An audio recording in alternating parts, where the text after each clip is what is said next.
سبحان الله والحمد لله ولا إله إلا الله والله أكبر سبحان الله والحمد لله ولا إله إلا الله والله أكبر سبحان الله والحمد لله ولا إله إلا الله والله أكبر سبحان الله والحمد لله ولا إله إلا الله والله أكبر سبحان الله والحمد لله ولا إله إلا الله والله أكبر سبحان الله والحمد لله ولا إله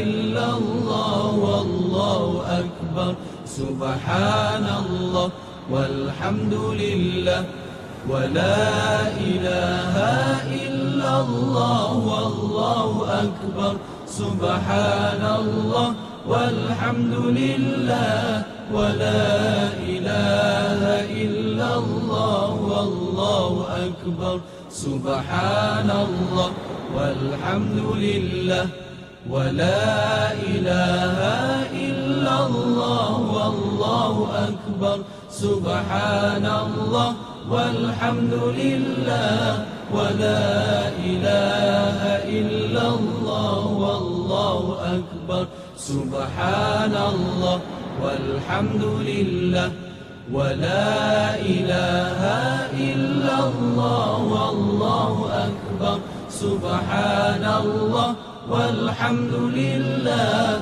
ولا إله إلا الله والله أكبر سبحان الله والحمد لله ولا إله إلا الله والله أكبر سبحان الله والحمد لله ولا إله إلا الله والله أكبر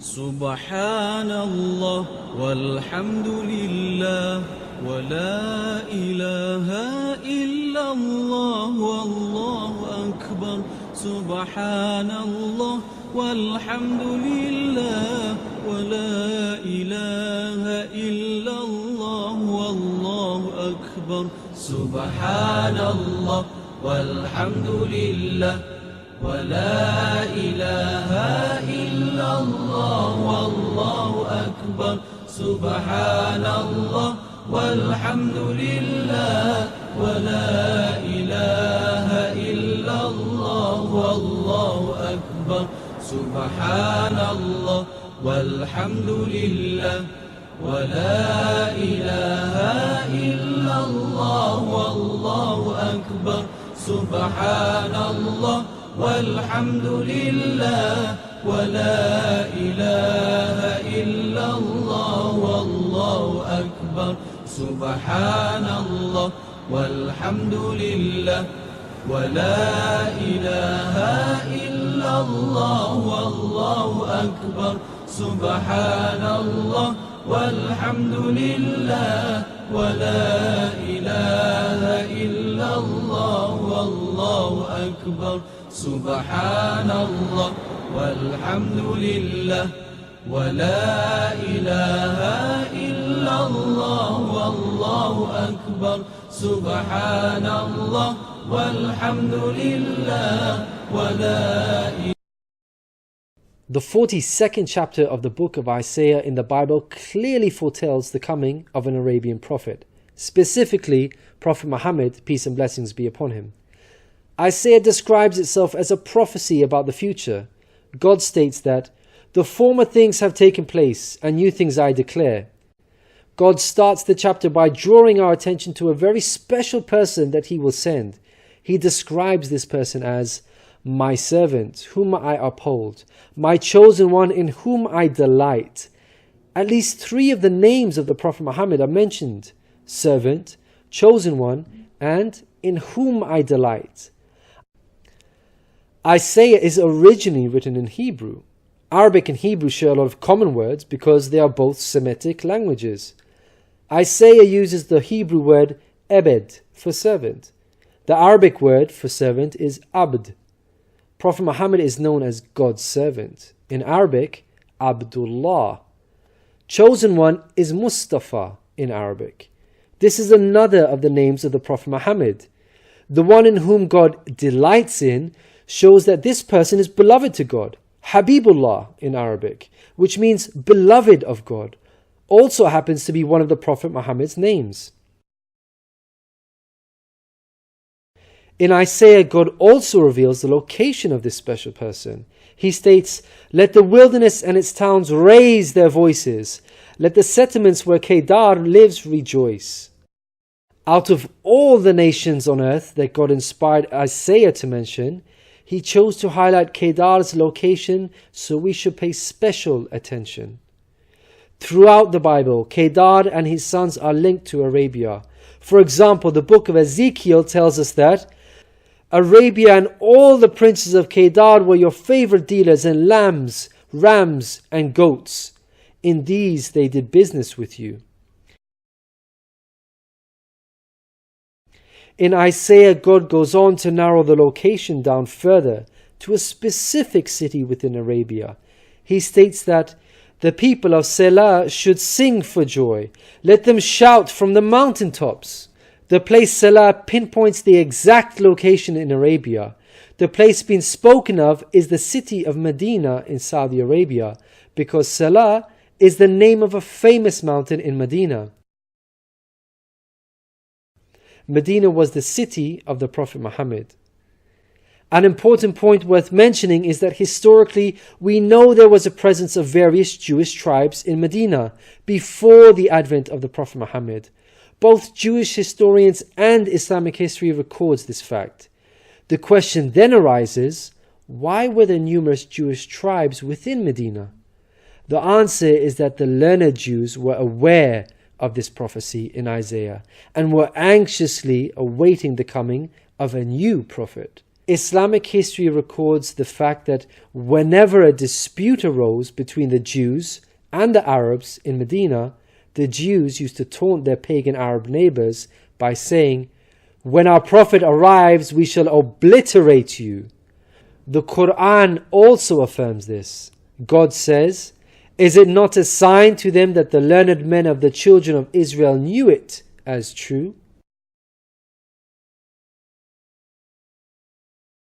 In Isaiah, God informs us that the special person will bring something new. Mankind is told that we will sing to the Lord a new song, His praise from the ends of the earth. The statement "a new song" means a new law, a new way of worship. This is exactly what Islam represents. The emphasis on the new song here is singing the praise of God all over the earth. The Quran opens with the statement, "Praise be to God, Lord of the worlds," and is recited by Muslims all over the world during prayers every day.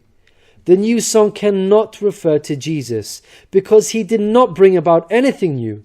Rather, He confirmed the law of Moses that was already there. In the Gospel of Matthew, Jesus said, "Think not I am come to destroy the law or the prophets. I am not come to destroy, but fulfill." Jesus obeyed and followed the law of Moses throughout His life. Jesus didn't sing a new song. He sang the same song of Moses, the Torah. Moreover, the disciples of Jesus also followed the law of Moses, even after Jesus departed. In the book of Acts, we are told that the disciples looked to the Torah for guidance. For the law of Moses has been preached in every city from the earliest times. In Isaiah, God emphasizes the universal mission of the coming person by mentioning that he will be made a covenant for the people and a light for the Gentiles. Gentiles means non-Jews. The Quran confirms the Prophet Muhammad, peace be upon him, was sent to the whole of mankind, Jews and Gentiles alike. In the Quran, God tells us, "We have sent you, O Prophet, as a bearer of glad tidings and a warner for the whole of mankind, but most people have no knowledge." The verse in Isaiah cannot apply to Jesus, because in the Gospel of Matthew, Jesus said, "I was sent only to the lost sheep of Israel." In Isaiah, God further states that He will lead the blind by ways they have not known. Along unfamiliar paths I will guide them. The pagan Arabs at the time of the Prophet Muhammad fit this description perfectly, because they had not been sent a messenger prior to Muhammad. The Quran bears witness to this. God states that Muhammad was sent to warn a people to whom no warner has come before. The verse in Isaiah cannot apply to Jesus, because his people, the Israelites, had already received a multitude of prophets from God.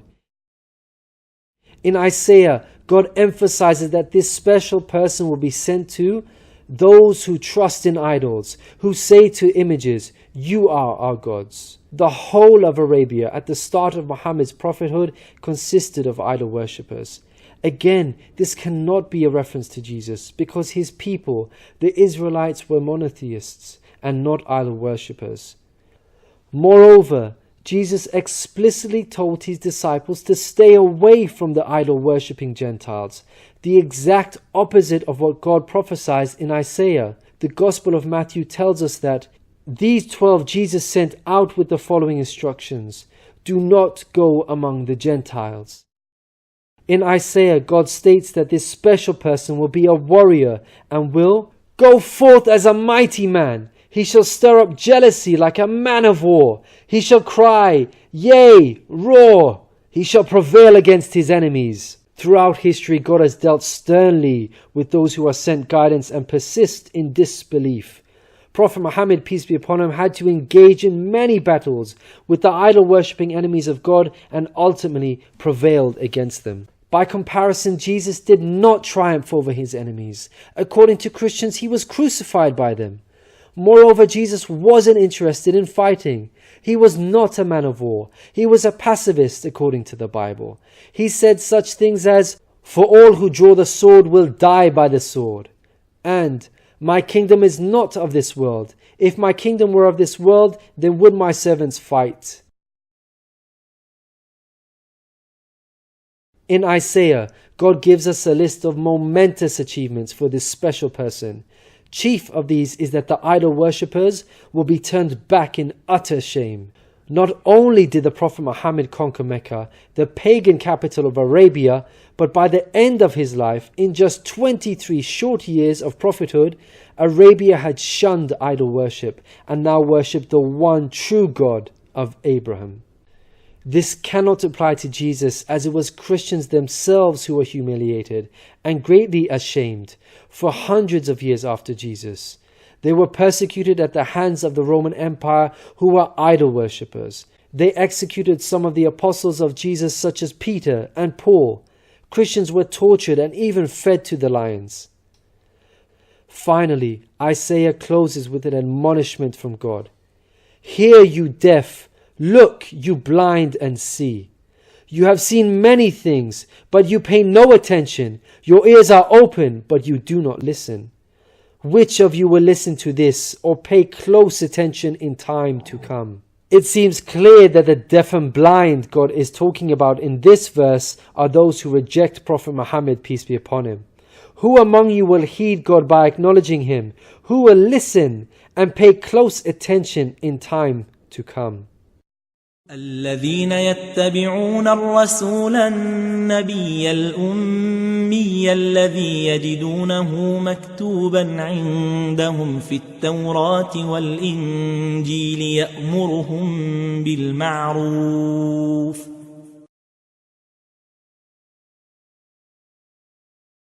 سبحان الله والحمد لله ولا إله إلا الله والله أكبر سبحان الله والحمد لله ولا إله إلا الله والله أكبر سبحان الله والحمد لله ولا إله إلا الله والله أكبر سبحان الله والحمد لله ولا إله إلا الله والله أكبر سبحان الله والحمد لله ولا إله إلا الله والله أكبر. سبحان